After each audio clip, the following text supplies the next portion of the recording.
င်္ဂလာပါဒီနေ့ဗီဒီယိုမှာတော့ဒီတရုတ်စာတွေပြည့်နေတဲ့ဒီ Oppo ဖုန်းတွေကို global မချင်းထိပဲနဲ့ global လုံးဖြစ်အောင်လုပ်တဲ့နည်းလမ်းလေးကိုပြပြပေးသွားပါမယ်ဒီဖုန်းကဒီမှာ Oppo A36 ပါ second ပေါက်ဈေးမှာဆိုလို့ရှိရင်2,800,000ဝန်းကျင်လောက်တော့ရှိမှထင်တယ်နော်ဒီကောင် RAM 612i နဲ့ဒါကဒီကျွန်တော်မြန်မာပြည်မှာဆိုလို့ရှိရင်လည်းတော်တော်ရောင်းကောင်းတဲ့ဒီအလုံးထဲမှာပါတယ်ဒီကောင်ကိုမှဆက်ဆက်ဝယ်ခြင်းရတော့ဆိုင်ကဒီတေးရာလောက်တက်ပေးတယ်ဆိုလို့ရှိရင်ဒီတရုတ်စာတွေတော့မတွေ့ရဘူးပေါ့နော်တောင်းတာကြာလို့မှဆက်ကိုဆက်စိတ်လိုက်တယ်လို့ဖြစ်ပေါ့နော် reset လုပ်လိုက်လို့ပြန်တက်လာလို့ရှိရင်ဒီပုံစံနဲ့တွေ့ရမှာဒါဆိုလို့ရှိရင်တရုတ်စာတွေကြီးပဲပေါ့နော်ကိုယ်အသုံးမဝင်တဲ့ app တွေရှိတယ်လို့ဒီတရုတ်စာတွေအများကြီးနဲ့ဒီ app တွေကိုကျွန်တော်တို့ဘယ်လိုဖျောက်လို့ရမလဲပြီးလို့ရှိရင် Google Play Store တွေဘယ်လိုထည့်လို့ရမလဲဆိုတော့ဒီနေ့ဗီဒီယိုမှာပြပေးသွားပါမယ်အရင်ဦးဆုံးကျွန်တော်ပြောင်းဖို့အတွက်စာရင်ပြောင်းလိုက်မယ်နော် setting တွေကိုသွားလိုက်မယ်စာပြောင်းဖို့အတွက်ကိုဒီမှာဒီ setting ပုံစံကိုထပ်ပြီးတော့ထပ်ဝင်လိုက်မယ်ပြီးအပေါ်ဆုံးကိုနှိပ်လိုက်မယ်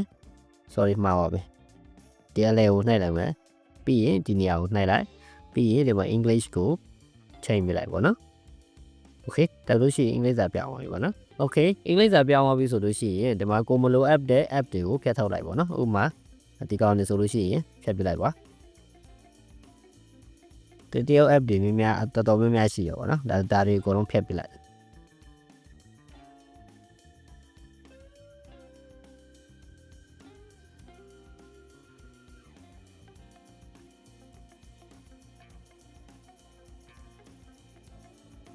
โอเคဒါဆိုလို့ရှိရင်ကျွန်တော်မလိုအပ်တဲ့ဒီတရုတ် app တွေကိုဖျက်လို့ပြီးသွားပြီပေါ့နော်ဒီကောင်တွေဖျက်ပြီးပြီဆိုလို့ရှိရင် Google Play Store ထည့်ကြည့်မယ် Google Play Store ထည့်ဖို့အတွက်ကိုကျွန်တော် Wi-Fi ရင်ချိန်လိုက်မယ်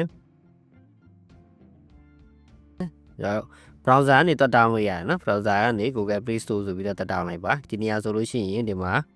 google.com လို့ရလာပါတော့ဒီလိုမျိုးမရိုက်နဲ့ www.google.com ဆိုပြီးတော့ရှာလိုက်ပါဒါဆိုရင် Google website ကြာလာမယ်နော် okay ဒီမှာဆိုလို့ရှိရင် Google Play Store ဆိုပြီးတော့ရိုက်ရှာလိုက် Google Play Store လို့ရိုက်ရှာလိုက်ပြီးလို့ရှိရင်ဒီမှာ download ပေါ့နော်ဒီ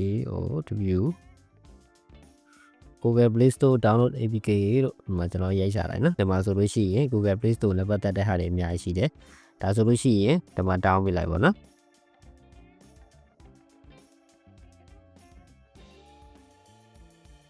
โอเคဒီမှာဆိုလို့ရှိရင် download button လေးတက်လာမယ်နော် download button လေးတက်လာမယ်ဆိုလို့ရှိရင်ဒီခါတည်းဒါမျိုးပေါ့နော်ဒါ download လေးနှိပ်လိုက်ဆိုလို့ရှိရင်ဒါစပြီးတော့ down နေပေါ့နော်ဒီမှာသူ download ဆွဲနေပြီနော် Google Play Store download ဆွဲနေပြီဒါဆိုခဏစောင့်လိုက်မယ်โอเคဒါဆိုလို့ရှိရင်အလောင်းနှိပ်ပြလိုက်ပေါ့နော်ဒီမှာတစ်ခါတည်းသူတန်းပြီးတော့ install တန်းတင်တယ်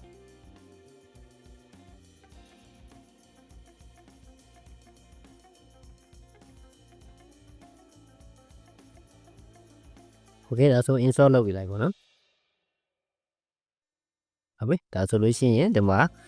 Google Play Store ရပြီပေါ့နော်ဒါဆိုလို့ရှိရင်လိုချင်တဲ့ app တွေကို download ရပြီပေါ့နော်ဒီမှာအကောင့်ထည့်လိုက်အကောင့်ထည့်ပြီးရင်လိုချင်တဲ့ app ကိုထည့်လို့ရပြီပေါ့နော် okay နောက်တစ်ခုရှိတာကကျွန်တော်တို့ဒီအပေါ်မှာဆွဲလိုက်မယ်ဆိုလို့ရှိရင်ဒီလိုမျိုးပေါ့နော်ဒီမှာတရုတ်စာတွေနဲ့ရှုပ်နေတယ်ဒါလေးကိုမမြင်ချင်ဘူးဆိုလို့ရှိရင်ဒီကောင်လေးပိတ်ပစ်လို့ရရပါတော့ဒီဘက်ကျန်ဆွဲလာလိုက်ပြီးလို့ရှိရင်ဒီမှာ setting ရှိတယ် setting ထဲဝင်ပြီးလို့ရှိရင် turn off notification ဆိုနှိုက်လိုက်နော် okay ဒါဆိုအဲ့ကောင်ဘယ်တော့မှမတက်လာတော့ဘူးပေါ့နော်ဒါလေးအဲ့တိုင်းပဲဒီပေါ်မှာပေါ်လာတဲ့ဒီ software မှတ်တမ်းများကိုအဲ့လိုမျိုးပိတ်ပစ်လိုက်ပါတော့ဥပမာကိုမကြည့်ကျင်တဲ့ဟာဒါဆိုလို့ရှိရင်လေကိုလည်းနဲ့မဆိုင်ဘူးဗျာပြောမယ်ဆိုလို့ရှိရင်လေ okay ဒီ Google Product ကတော့ထားလိုက်ပါနော်ဟုတ်ပြီကဲဒါဆိုလို့ရှိရင်ရှင်းရှင်းလင်းလင်းလေးဖြစ်သွားပြီပေါ့နော်ဒါဆိုဒီဘက်ချမ်းဆွဲလဲပါမပါဘူးဒီမှာဒါဆိုလို့ရှိရင် backend keyboard ထည့်လိုက် YouTube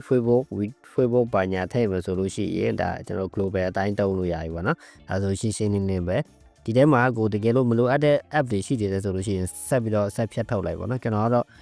လုပ်တဲ့ထဲမှာကြံကောင်းလဲကြံလိုက်ပြီပေါ့နော်အစားလုပ်ပြတာဖြစ်တဲ့အတွက်ကြောင့်ဒီကြံကောင်းလေးကြံလိုက်မယ်ဥပမာဒါတွေမလိုဘူးဆိုလို့ရှိရင်ဒီမျိုးပြ calendar တို့ note တို့ဒီကောင်တွေကမလိုဘူးဆိုလို့ရှိရင်ကျွန်တော်တို့ဒီနေရာမှာစုထည့်လိုက်ပေါ့နော်စုထည့်လိုက်လို့ရတယ်ဒါတွေကိုမတောင်းဘူးဆိုလို့ရှိရင်မတောင်းတဲ့ app တွေကိုဒီနေရာစုထည့်လိုက်မယ်ဆိုလို့ရှိရင်အကြည့်ရတဲ့မျက်စိကရှင်းသွားတော့ပေါ့နော်။ဒါဆိုကိုလိုတဲ့ app တွေပဲကိုထည့်လိုက်ပေါ့နော်။ဒါဆိုလို့ရှိရင်ဒီဗီဒီယိုကတော့ဒီလောက်ပါပဲ။ဒီအစမပြေတာပဲဖြစ်ဖြစ်ဒါမှမဟုတ်သိကျင်တာတွေရှိမယ်ဆိုလို့ရှိရင်ရေးခဲ့ပေးပေါ့နော်။ဒီဗီဒီယိုရဲ့အောက်က comment မှာရေးခဲ့ပေးပေါ့နော်။ဗီဒီယိုကိုဆုံးဖြတ်ကြည့်ပြီးတဲ့အတွက်ကျေးဇူးတင်ပါတယ်။